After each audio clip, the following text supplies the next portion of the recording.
কাল রাতে তো সঙ্গীতের ইভেন্ট শেষ করে আমরা এই হোটেল রুমে এসেছিলাম, তারপরে আবার বন্ধুরা মিলে আড্ডায় বসেছিলাম, আর সেই আড্ডা চলেছে প্রায় সকাল 4টে অবধি। তারপরে আমরা ঘুমোতে গিয়েছিলাম। তো যাই হোক, আজকে সকালে ছিল ওর আইবুড়ো ভাত আর বিকালে আছে মেহেন্দি।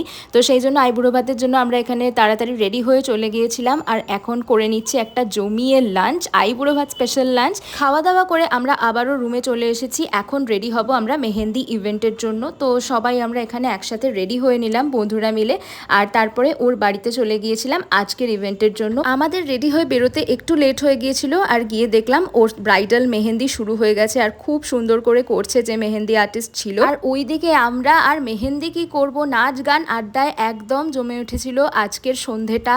আমরা বন্ধুরা যখন মেহেন্দি করতে বসলাম তখন প্রায় বাজে রাত 10:30। তো আমরা তার আগেই ডিনারটাও সেরে নিয়েছিলাম, সবকিছু করে বসেছিলাম। ফাইনালি এই যে আমার মেহেন্দি পরা হয়ে গেছে। তোমাদের ভিডিওটা ভালো লাগলে লাইক আর সাবস্ক্রাইব করে দিও।